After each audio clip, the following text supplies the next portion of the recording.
Hello students, आज हम solve करने वाले हैं बहुत ही इंटरेस्टिंग प्रॉब्लम सरफेस टेंशन और कैपिलरी के कॉन्सेप्ट पे। तो एक एक करके हम तीन प्रॉब्लम सॉल्व करने वाले हैं। चलो स्टार्ट करते हैं। तो सबसे पहले पहला problem, problem number 1। A spherical water drop of diameter 1 mm splits up in air into 64 smaller droplets of equal size.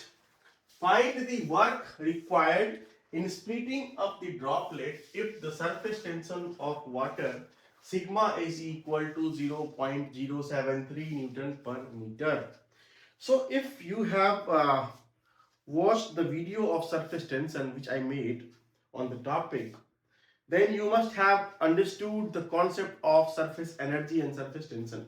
If not, I will put the link of that video in the description. You can watch that. So the question is crystal clear. We have a bigger droplet of water and it breaks into 64 smaller droplets of equal size. तो जब एक बड़ा droplet छोटे छोटे droplet में टूटता है तो क्या होता है कि टोटल सरफेस एरिया बढ़ जाता है। क्योंकि सरफेस एरिया जो होता है वो 4πr² या फिर πd² होता है। तो जब एक बड़ा पार्टिकल छोटे छोटे पार्टिकल में टूट जाएगा तो उस कारण से क्या होता है कि टोटल सरफेस एरिया जो है वो बढ़ जाता है। मतलब बड़े पार्टिकल का सरफेस एरिया मान लो था πd1² और जब वो 64 छोटे छोटे पार्टिकल्स में टूट गए तो उसका एरिया हो गया 64 इंटू πd2²। इस केस में क्या होता है कि सरफेस एरिया बढ़ जाता है और जब सरफेस एरिया बढ़ जाता है तो एरिया को बढ़ाने के लिए आपको कुछ वर्क करना पड़ता है और उस वर्क को कहते हैं सरफेस एनर्जी। तो यहां पे वही वर्क निकालना है कि जब सरफेस एरिया को आपको बढ़ाना पड़ रहा है तो जो सरफेस एरिया जो बढ़ गया उसके कारण से कितना वर्क करना पड़ेगा। तो आपको निकालना क्या है कि जब एक बड़ा डायमीटर का वाटर ड्रॉपलेट जब छोटे डायमीटर में टूट गया तो उसका डायमीटर पहले कितना आया टूटने के बाद, और जब आप वो निकाल लेंगे तब आपको ये निकालना है कि जो इनिशियल सरफेस एरिया था बड़े ड्रॉपलेट का और जो फाइनल सरफेस एरिया है 64 छोटे छोटे ड्रॉपलेट का उसमें कितना इंक्रीज आया। मतलब इनिशियल से फाइनल सरफेस एरिया में कितना इंक्रीज आया वो सरफेस एरिया आप निकाल लोगे और उसको क्या करोगे आप सरफेस टेंशन से मल्टीप्लाई कर दोगे तो सरफेस एनर्जी निकल जाएगा जो लगाना पड़ेगा आपको और वही हो जाएगा आपका वर्क डन। ये कॉन्सेप्ट बहुत ही अच्छे से हमने समझाया था उस वीडियो में, आप एक बार देख लीजिएगा कि सरफेस टेंशन भी वही होता है कि एक ड्रॉपलेट को आप बल्क लिक्विड से सरफेस पे ले जाते हैं और वहां जितना वर्क आपको करना पड़ता है वही बताता है आपको सरफेस एनर्जी और वहीं से डिफाइन होता है सरफेस टेंशन। तो उस वीडियो का मैं लिंक डालूंगा डिस्क्रिप्शन में, आप उसको देख लीजिएगा अगर कॉन्सेप्ट क्लियर ना हो तो चलो सॉल्व करते हैं।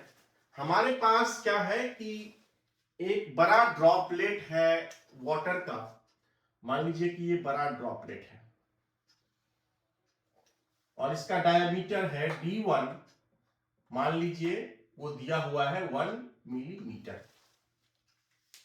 ये ब्रेक होता है छोटे छोटे ड्रॉपलेट में, total 64 small droplets, 64 small droplets में ये ब्रेक होता है और फिर हर किसी का डायमीटर जो है वो बराबर है। तो मान लो कि हर किसी का डायमीटर जो है वो d है, तो d equal to diameter of every droplets, diameter of every small droplets. और हमको निकालना है कि जब ये टूट गया तो कितना वर्क करना पड़ेगा।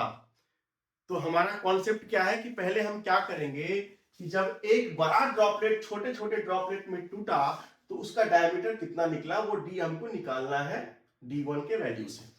और फिर क्या करेंगे कि इसका सरफेस एरिया निकाल लेंगे, इनिशियल सरफेस एरिया, और फिर फाइनल सरफेस एरिया निकाल लेंगे, दोनों का डिफरेंस ले लेंगे तो वो हो जाएगा इंक्रीज इन सरफेस एरिया। और उस सरफेस एरिया जो इंक्रीज हुआ उसको हम सरफेस टेंशन से मल्टीप्लाई करके सरफेस एनर्जी निकालेंगे और वही वर्क डन होगा। वर्क डन क्या होगा? एनर्जी होगा। तो सबसे पहले क्या करते हैं, इससे हम ये डायमीटर निकालते हैं। तो चूंकि वॉल्यूम कंजर्व करता है, जो वॉल्यूम बड़े ड्रॉपलेट का होगा वही वॉल्यूम क्या होगा, 64 स्मॉल ड्रॉपलेट्स को मिला के होगा। So total volume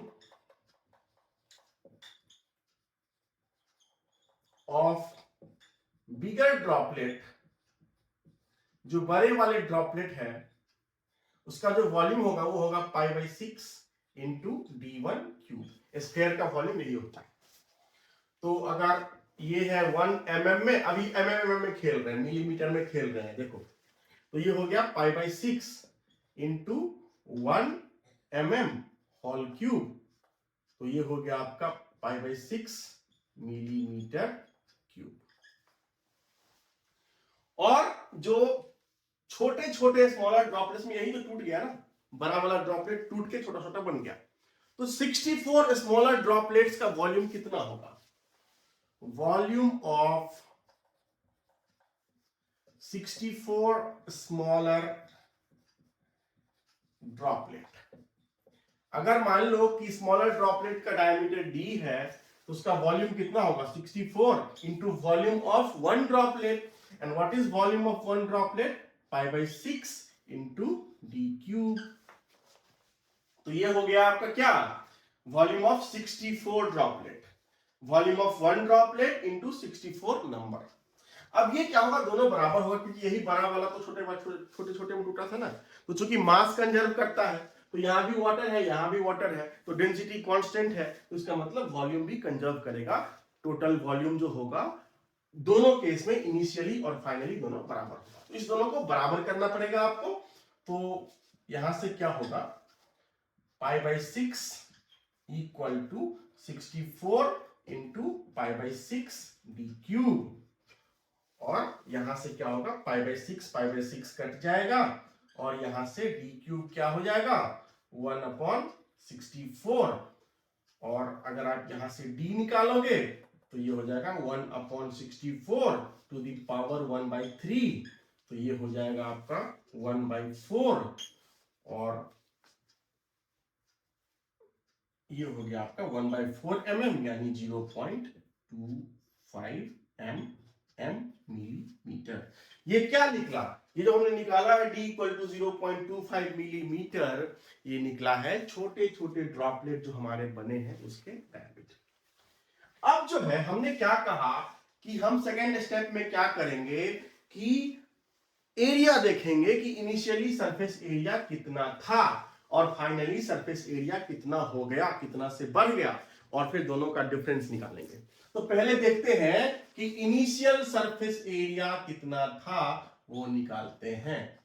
initial surface area, इसको कह लीजिए AI। तो ये क्या होता है, सरफेस एरिया ऑफ स्फीयर, ये होता है πd²। So pi into D is 1 mm, so 1 mm। अगर हम इसको mm में ही कर रहे हैं, अभी हम मिलीमीटर में खेल रहे हैं, बाद में कन्वर्ट कर देंगे उसको मीटर स्क्वायर में। सो पाई इंटू 1², सो पाई मिलीमीटर स्क्वायर। और फाइनल सरफेस एरिया कितना हो जाएगा, ए फाइनल, ये हो जाएगा पाई इंटू डी स्क्वायर। सो पाई इंटू डी कितना है, 1/4 mm, सो 1/4 स्क्वायर। और ये कितना, एक का है, टोटल कितने हैं 64 smaller droplets. So final area of 64 smaller droplets कितना होगा, area of one droplet into 64, तो ये कितना हो जाएगा 4 mm स्क्वायर। तो अब बताइए कि एरिया में इंक्रीज कितना हो गया, पहले था पाई, बाद में हो गया 4 पाई। तो increase in surface area due to split, increase in surface area, ये हो जाएगा आपका A final minus A initial, तो ये हो जाएगा 4 pi minus pi, so 3 pi millimetre square. अब ये जो यूनिट निकला है इंक्रीज इन सरफेस एरिया का, वो निकला है मिलीमीटर स्क्वायर में। We have to convert that into metre square because we have to deal in SI unit. तो अब क्या करोगे, अगर इसको मीटर स्क्वायर में कन्वर्ट करोगे, सो 3 पाई इंटू, और 1 मिलीमीटर कितना मीटर होता है, सो 10 टू द पावर -3 होता है ना, mean because 1 metre is equal to 1000 millimetre. So इसका मतलब ये हुआ 10 to the power 3 millimetre. So अगर मिलीमीटर को आप मीटर में कन्वर्ट करोगे तो 10 पावर -3 से मल्टीप्लाई करना पड़ेगा, और यहाँ पे स्क्वायर है तो स्क्वायर करना पड़ेगा। ये हो जाएगा 3 pi into 10 to the power -6 metre square. ये क्या निकला? ये निकला इंक्रीज इन सरफेस एरिया। अब जो है वर्क डन निकालना है, तो वर्क डन क्या होगा? वर्क डन होगा increase in surface area, increase in surface area times surface tension ST, जिसको सिग्मा कहते हो आप। और ये क्या होता है? ये होता है सरफेस एनर्जी, सरफेस एनर्जी के बराबर। अब वैल्यू पुट कर दो बस। Increase in surface area is 3 pi 10 to the power -6 metre square, और सिग्मा दिया हुआ है 0.073 न्यूटन पर मीटर। अगर आप इसको, सॉरी ये मीटर स्क्वायर है नॉट मीटर क्यूब, अगर आप इसको कैलकुलेट करोगे कैलकुलेटर का यूज करके तो आपका आंसर आएगा 0.69 into 10 to the power -6 joule, और यही हो गया आपका आंसर, वर्क डन। तो ये कॉन्सेप्ट बहुत आसान था, आपको समझ में आ गया होगा।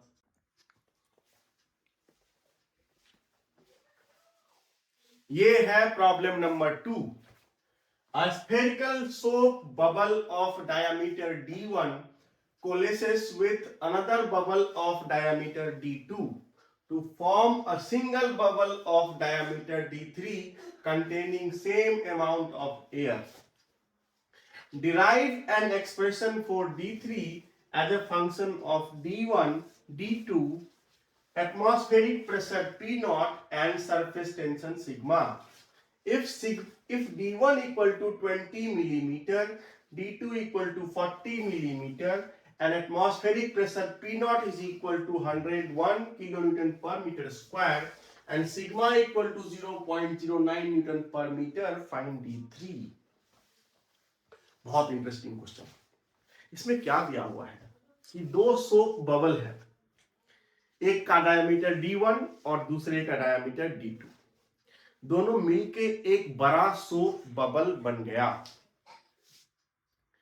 अब पूछा जा रहा है कि जो बड़ा सोप बबल बना है उसका डायमीटर कितना होगा, उसका एक्सप्रेशन निकालिए D1, D2 और एटमॉस्फेरिक प्रेशर के टर्म में और सरफेस टेंशन के टर्म में। बहुत इंटरेस्टिंग क्वेश्चन है, इसको सॉल्व करते हैं। देखो कॉन्सेप्ट फिर से वही है, एनर्जी का कॉन्सेप्ट, जो सरफेस एनर्जी है उसी का कॉन्सेप्ट है।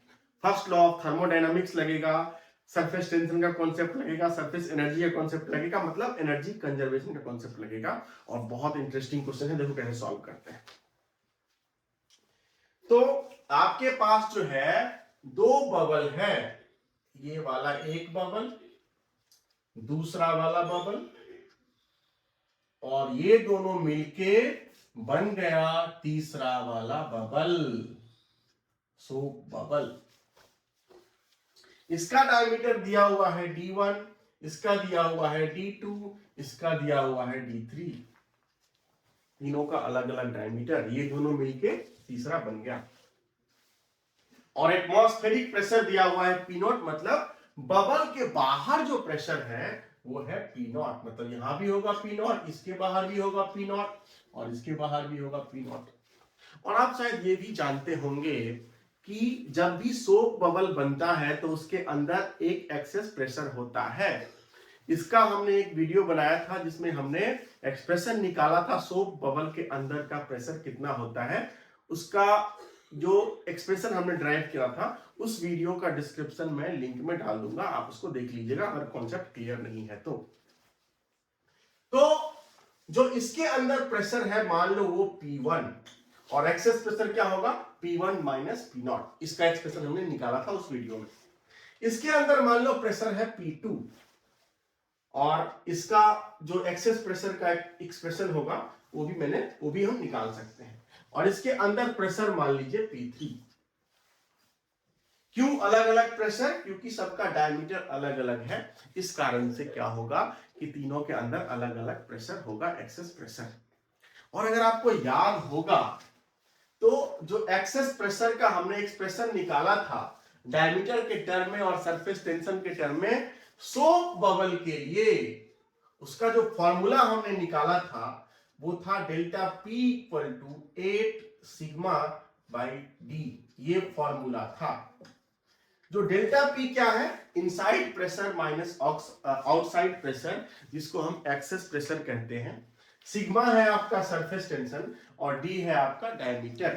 तो अगर पहले सोप बबल की बात करें, फॉर फर्स्ट बबल, तो इसके लिए अगर हम ये फॉर्मूला लगा दें सोप बबल का एक्सेस प्रेशर का, तो क्या हो जाएगा, P1 minus P0 that is delta P equal to 8 sigma by D1। यही होगा ना, बहुत आसान। इसी तरह से अगर सेकेंड बबल के लिए बात करें, फॉर सेकेंड बबल,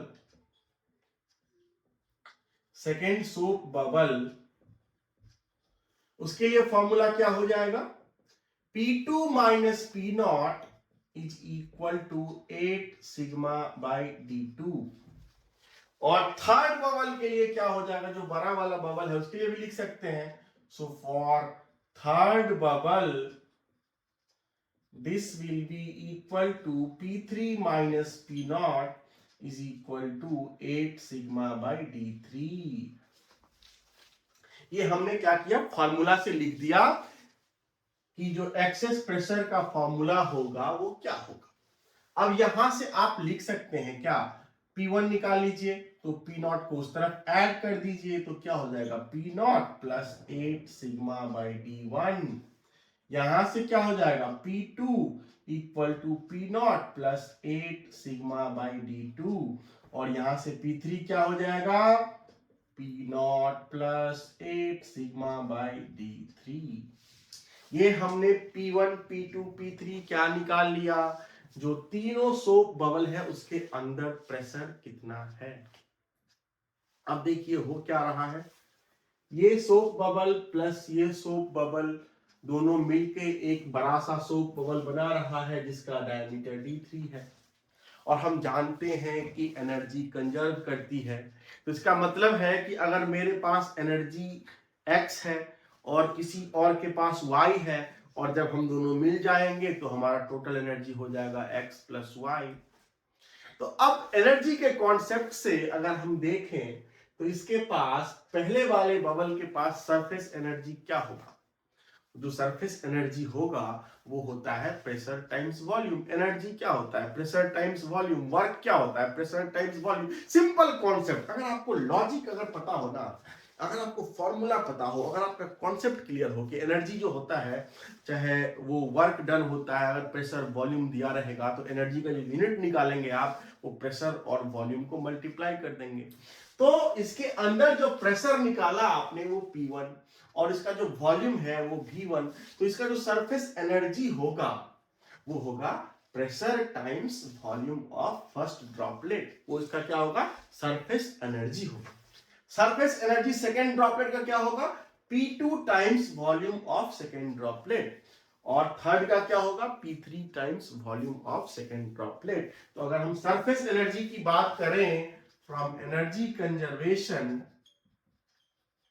क्योंकि एनर्जी कंजर्व करती है, आप मास कंजर्वेशन भी लगा सकते हैं लेकिन उससे कुछ निकल के नहीं आएगा, क्योंकि यहाँ पे सरफेस टेंशन वाला कॉन्सेप्ट हमको लगाना है, प्रेशर वाला कॉन्सेप्ट लगाना है, इसीलिए हमको एनर्जी कंजर्वेशन का कॉन्सेप्ट लगाना पड़ेगा। अब ये कहां से चमका मुझे कि हम एनर्जी कंजर्वेशन लगाएं, क्योंकि हमने आपको पढ़ाया था कि सरफेस टेंशन क्यों आता है, क्योंकि उसमें एक सरफेस एरिया क्रिएट होता है, और सरफेस एरिया जब क्रिएट होता है तो उस कारण से सरफेस एनर्जी उसका बढ़ जाता है। मतलब हमने सरफेस टेंशन को आपको एनर्जी के कॉन्सेप्ट से बताया था, वहीं से मेरा दिमाग चमक गया कि नहीं, ये सरफेस टेंशन जो होता है वो हमेशा सरफेस एनर्जी से लिंक होता है, और जब ये सरफेस एनर्जी से लिंक होता है इसका मतलब ये हुआ कि इसमें एनर्जी कंजर्वेशन का कॉन्सेप्ट हम लगा सकते हैं। यहीं से मेरा चमका, और यही कॉन्सेप्ट आपको भी इस तरह से ही सोचना है कि एनर्जी कंजर्वेशन हम लगा रहे हैं क्योंकि ये सरफेस एनर्जी का कॉन्सेप्ट है,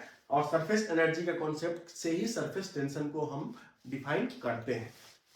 तो एनर्जी कंजर्वेशन से क्या होगा कि आप लिख सकते हैं surface energy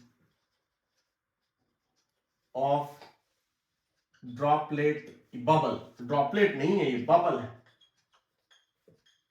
bubble 1 plus surface energy of bubble 2 of bubble 2 equal to surface energy of bubble 3, energy of bubble 3। तो बहुत आसान है, सरफेस एनर्जी ऑफ बबल 1 कैसे निकालेंगे? एनर्जी होता है प्रेशर टाइम्स वॉल्यूम। अब ये क्यों चमका? क्योंकि हमने बहुत सारे एनर्जी देखे हैं, वो जो वर्क डन होता है, एनर्जी होता है, दोनों का यूनिट वही होता है, और एनर्जी और वर्क डन में डायरेक्ट रिलेशन होता है। तो इस कारण से क्या होता है, वर्क डन हमेशा प्रेशर टाइम्स वॉल्यूम होता है ना, चाहे वो आपका वर्क डन थर्मोडायनामिक्स में हो, चाहे कहीं भी हो, वर्क डन हमेशा प्रेशर टाइम्स वॉल्यूम होता है। तो हम, मेरा वहीं से चमक गया। तो प्रेशर इसका क्या है, P1 equal to P0 plus 8 sigma by D1। तो ये हो जाएगा P1 इंटू V1, V1 क्या, volume of this one, plus surface energy of bubble 2 क्या हो जाएगा, P2 इंटू V2, और ये किसके बराबर हो जाएगा, P3 इंटू V3। अब P1 हमने क्या निकाला, हमने निकाला P0 plus 8 sigma by D3, और इसका वॉल्यूम क्या है, वॉल्यूम ऑफ इसका क्या होगा, ये होता है pi by 6 D1 cube plus P2 हमने क्या लिखा है, P0 plus 8 sigma by D2, और इसका वॉल्यूम क्या होता है, pi by 6 D2 cube equal to P0 plus 8 sigma by D3, और इसमें क्या मल्टीप्लाई करेंगे, पाई बाई 6 D3 क्यूब। अब क्या कीजिए, पाई बाई 6 हर जगह से कर दीजिए कैंसिल, क्योंकि ये कॉमन आ जाएगा। कहाँ गया रेड वाला मार्कर? अब हम पाई बाई 6 को कैंसिल कर देंगे हर से, तो हमारा बच जाएगा, उसको मैं फिर से लिखता हूं। तो ये जो हो जाएगा आपका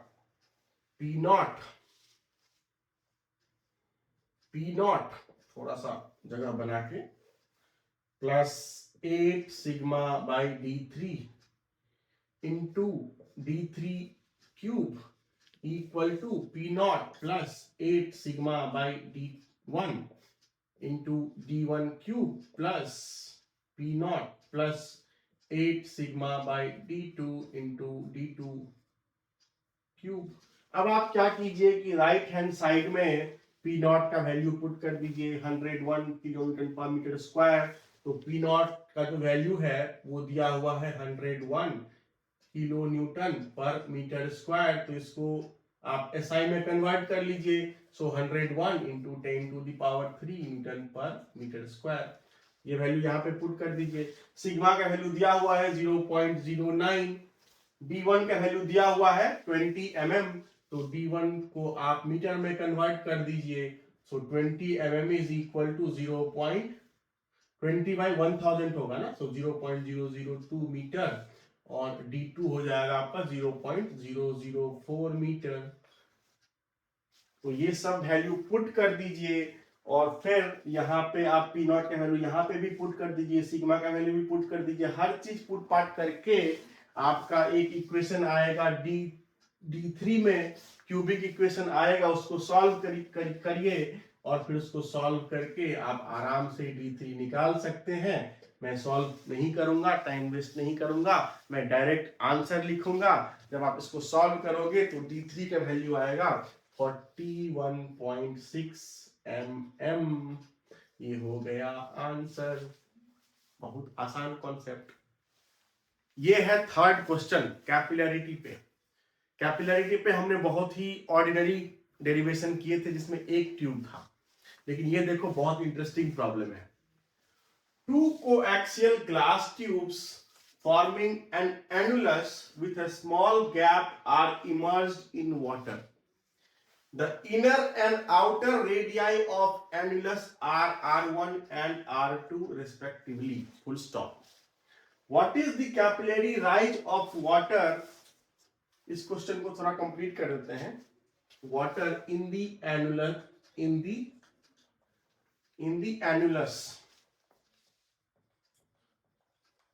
If R1 equal to 2 mm, R2 equal to 4 mm, angle of contact theta equal to 0 degree and surface tension is equal to 0.073 Newton per metre. बहुत इंटरेस्टिंग क्वेश्चन है।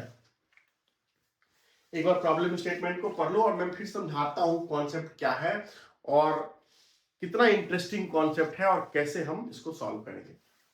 तो आपके पास क्या है, टू कोएक्सियल ग्लास ट्यूब्स, मतलब मान लो कि एक ये मोटा ट्यूब है और इसके अंदर एक पतला ट्यूब है। जो मोटा ट्यूब है उसका रेडियस है R1, इनर का है, तो जो पतला ट्यूब है उसका रेडियस मान लो R1 जो इसके अंदर है, और जो ये मोटा ट्यूब बाहर वाला है उसका रेडियस है R2, और इसको रख दिया आप इस तरह से उस कंटेनर में जिसमें पानी भरा हुआ है। तो क्या होगा, कैपिलरी राइज होगा एनुलर स्पेस में, जो दोनों के बीच का जगह है उसमें कैपिलरी राइज होगा, और वही हमको निकालना है कि कैपिलरी राइज कितना होगा एनुलर स्पेस में। तो सबसे पहले हम इसका एस्कीमेटिक बनाते हैं। मान लीजिए कि ये है आपका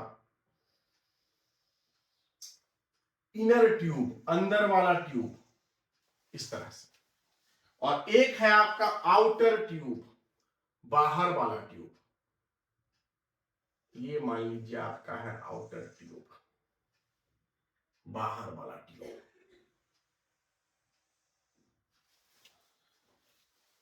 अंदर वाला ट्यूब ये हो गया, जिसको आप इस तरह से दिखा दीजिए ये, और एक है बाहर वाला ट्यूब, टू कोएक्सियल। ये कॉन्सेंट्रिक है, कोएक्सियल है, मतलब इसका जो सेंटर है दोनों ट्यूब का, सिलिंड्रिकल ट्यूब का, वो एक ही है। मान लीजिए ये वाला, ये जो है उसका एक्सिस है या सेंटर है, जो कह लो आप, ठीक है। अब इसको रख दिया पानी में। मान लीजिए कि एक कंटेनर ले लिया इस तरह से, और उस कंटेनर में रख दिया इसको इस तरह से। तो क्या होगा, कैपिलरी राइज होगा इसमें, क्योंकि ये वाटर है, कांटेक्ट एंगल 0 डिग्री है, तो कैपिलरी राइज होगा। तो क्या होगा, राइज दोनों में होगा, मतलब अंदर वाले ट्यूब में भी होगा और इस दोनों के बीच जो खाली स्पेस है एनुलर स्पेस, यहां भी राइज होगा। लेकिन आपको निकालना है कि एनुलर स्पेस में जो राइज होगा लिक्विड, उसका हाइट निकालना है। ये आपको अंदर वाले में नहीं निकालना है। अंदर वाले में तो हम सब जानते हैं कैपिलरी राइज का फॉर्मूला। आपको क्या निकालना है, जो इसके बाहर एनुलर स्पेस में होगा उसमें निकालना है। तो ये है आपका एस्कीमेटिक। तो देखिए क्या होगा, मान लीजिए कि ये वाटर है, ये वाटर है, वाटर का लेवल है, और जैसे ही आप इसको डिप किए तो क्या होगा, वाटर इसमें मूव करेगा ऊपर एनुलर स्पेस में इस तरह से। एनुलर स्पेस को आप विजुअलाइज कीजिए कि दो कॉन्सेंट्रिक ट्यूब है, ये मोटा वाला और उसके एक पतला वाला है, और दोनों के बीच जो खाली स्पेस है उसमें मूव करेगा इस तरह से। तो मान लीजिए मूव कर गया यहां तक, ये वाला। तो इस तरह से बना लीजिए, क्योंकि ये कैपिलरी राइज होता है तो यहाँ पे एक थोड़ा सा डिप्रेशन होगा कोहेसिव एडेसिव फोर्स के डिफरेंस के कारण, तो थोड़ा सा इस तरह से एक लेवल बनेगा एनुलर स्पेस में। ये पूरा वाटर है, और आपको यही हाइट निकालना है कि ये कितना हाइट से ऊपर मूव करेगा। बहुत इंटरेस्टिंग क्वेश्चन है ये। यही हाइट निकालना है, इसको हम कह रहे हैं h। ये हाइट जो एनुलर स्पेस में मूव किया वही हाइट हमको निकालना है, कितना जाएगा। अब देखिए इसमें जो दिया हुआ है वो दिया हुआ है the inner and outer radii of annular, annular space तो ये है, तो इसका इनर रेडियाई r1 दिया हुआ है, इसका मतलब ये जो रेडियस है वो दिया हुआ है r1 और r2 क्या है, r2 है ये वाला रेडियस r2, इसका मतलब जो बीच वाला स्पेस है वो है r2 माइनस r1, तो ये कितना हो जाएगा यहां से यहां तक, ये हो जाएगा r2 माइनस r1। अब देखिए इसमें फिजिक्स समझिए कि कौन कौन से फोर्स लगेंगे इसमें। अब देखिए जब पानी ऊपर मूव करेगा तो क्या होगा कि पानी जो है, जो इनर वाला ट्यूब है उसके चारों तरफ भी इस तरह से घेर लेगा, इस तरह से, ये वाला इस तरह से होगा, इसके जस्ट बाहर वाले ट्यूब को इस तरह से यहां पे इस तरह से ऐसे रहेगा, वहां भी जो है एक इस तरह से शेप बनाएगा और फिर उसके बाहर अंदर वाले ट्यूब इस तरह से बनाएगा, इस तरह से अंदर वाला जो बाहर वाला ट्यूब है उसके अंदर इस तरह से बनाएगा। आप विजुअलाइज कर पा रहे ना कि जो ये ग्लास ट्यूब है अंदर वाला, ये वाला, इसके बाहर जो है इस तरह से एक सर्कमफेरेंशियल बनाएगा और वहां पे भी एक सरफेस टेंशन के कारण क्या होगा कि अपवर्ड फोर्स लगेगा along the outer perimeter of the inner tube, जो इनर ट्यूब है इसके आउटर पेरीमीटर, अंदर वाले के आउटर पेरीमीटर में जितना है वहां पे एक कैपिलरी फोर्स लगेगा, मतलब सरफेस टेंशन फोर्स लगेगा जिसका टेंडेंसी होगा वाटर को ऊपर खींचने का। तो मान लीजिए कि यहां पे सरफेस टेंशन लगा T1, तो ये जो है आपको इस तरह से वाटर को खींचेगा, सरफेस टेंशन मान लीजिए यहाँ पे T1 है, तो यहां पे जो फोर्स लगेगा इनर ट्यूब के आउटर डायमीटर पे, वो मान लीजिए सरफेस फोर्स वहां पे लगा वो T1, और जो आउटर ट्यूब है उसका जो इनर सरफेस है ये वाला, वहां उसके सरकमफेरेंस पे भी, आउटर ट्यूब के सरकमफेरेंस पे भी जो है वो सरफेस टेंशन फोर्स लगेगा और उसको आप मान लीजिए T2। तो ये फोर्स भी जो है वो लगेगा, वो फोर्स भी जो है वो वाटर को ऊपर की तरफ पुल करेगा। मतलब ये हुआ कि जो वाटर राइज किया है उसका वो जो वाटर है वो इनर ट्यूब के आउटर पेरीमीटर के कांटेक्ट में आएगा और वहां पे भी सरफेस टेंशन लगेगा, और जो आउटर ट्यूब है बाहर वाला ट्यूब उसके इनर पेरीमीटर पे भी सरफेस टेंशन फोर्स लगेगा। मतलब वाटर के कांटेक्ट में दो सरफेस आएंगे, एक सरफेस आएगा जो इनर ट्यूब है उसका आउटर सरकमफेरेंस और दूसरा जो आउटर ट्यूब है बाहर वाला ट्यूब है उसका इनर सरकमफेरेंस, और दोनों सरफेस टेंशन लगाएगा ऊपर के तरफ, और वही surface tension T1 plus T2 जो फोर्स लगा वो बैलेंस करेगा, ये टोटल वेट जो एनुलर स्पेस में है उसके वेट को बैलेंस करेगा। तो अब हम देखते हैं कि surface tension due to T1, so force acting on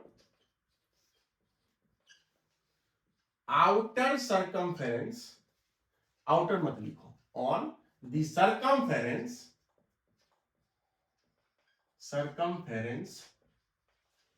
of inner tube of radius R1, क्या होगा, ये जो फोर्स एक्टिंग हो रहा है वो T1 है और ये फोर्स किसके बराबर होगा, ये फोर्स होगा जो वाटर का सरफेस टेंशन है सिग्मा इंटू 2 r1, क्योंकि जो ये फोर्स होगा वो होगा सरफेस टेंशन टाइम्स सरकमफेरेंस, क्योंकि फोर्स जो होता है वो सरफेस टेंशन टाइम्स लेंथ होता है, तो फोर्स जो लग रहा है वो क्या होगा, surface tension times 2πr1। 2πr1 क्यों, क्योंकि ये जो रेडियस है अंदर वाले ट्यूब का वो है R1। तो सरफेस टेंशन टाइम्स सरकमफेरेंस, क्योंकि सरकमफेरेंस पे ये फोर्स लग रहा है, सो 2πr1। इसी तरह से अगर आप निकालें force acting on the circumference of outer tube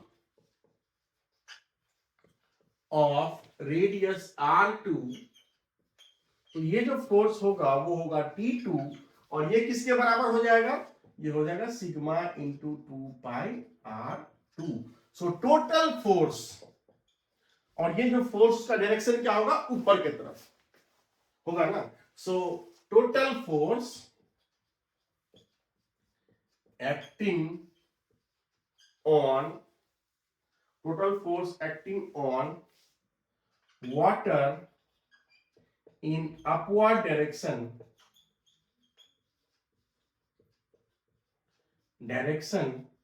जो हो जाएगा आपका T1 प्लस T2, और ये जो कांटेक्ट एंगल थीटा है, यहां भी कांटेक्ट एंगल थीटा है, तो ये हो जाएगा T1 plus T2 cos theta, मतलब T1 cos theta plus T2 cos theta, और ये जो होगा T1 plus T2 cos theta, और जो थीटा है वो 0 डिग्री है, सो cos 0 degree is 1, so this is simply T1 plus T2। बहुत आसान। तो ये अपवर्ड फोर्स लगा आपका T1 plus T2, that is sigma into 2πr1 plus sigma into 2πr2। तो ये हो गया आपका जो अपवर्ड डायरेक्शन में फोर्स लगा, और जो डाउनवर्ड डायरेक्शन में फोर्स लगेगा वो क्या होगा, that is weight of water in the annular space. So what is weight of water, water in annular space, annular space ये हो जाएगा जो इसका एरिया है, जो वॉल्यूम ऑफ वाटर है, सो वॉल्यूम ऑफ वाटर क्या हो जाएगा, ये हो जाएगा pi into R2 square minus R1 square, pi R2 square minus R1 square. हाँ, टोटल माइनस ये ना, हाँ R2 square minus R1 square, मतलब जो बड़े वाले का एरिया माइनस दिस वाले का area, right, R2 square minus R1 square into H, ये हो गया volume, this is volume of water in the annular space into volume into density into G, so this is force, this is weight of water. तो ये दोनों balance करना पड़ेगा आपको, so making force balance, making force balance, because क्या होगा, at equilibrium upward force will balance the downward weight, so this will be equal to what, pi into R2 square minus R1 square into H into rho into G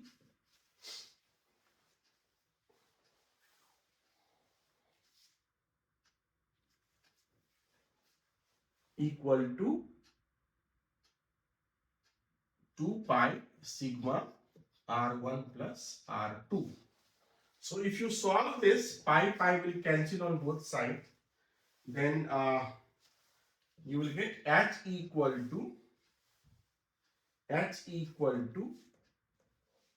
H will be this side, so sigma upon, because R1 square minus R2 square, so R2 minus R1 upon R2 plus R1, so this will be H rho GH into R2 minus R1, and this side you will have twice of sigma because pi will cancel, and this side, this is R2 plus R1 and this is R1 plus R2, so these two will cancel. So what do you left with, you will left with H equal to 2 sigma upon R2 minus R1 into rho G. So this is the final expression for Capillary rise in terms of R1, R2, surface tension and density. You put all the values, you know the density of water for this problem. The density of water will be what? You put all these values in this equation, so you get rho equal to density of water is 1000 kilogram per meter cube. So you put this value. R1 is equal to 2 mm, so 2 into 10 to the power minus 3 meter. R2 equal to 4 into 10 to the power minus 3 meter. And sigma is equal to 0.073. And G we all know is 9.81. So if you put all these value in this expression, and if you find H, you will get H equal to 7.44 millimeter. And this is the answer. So this is very interesting question based on capillarity of coaxial cylinders. So students, if these concepts are clear and if you understood all the concepts that was discussed in today's tutorial, and if you have not yet subscribed the channel, then please subscribe this channel and also share with your friends. Thank you for watching.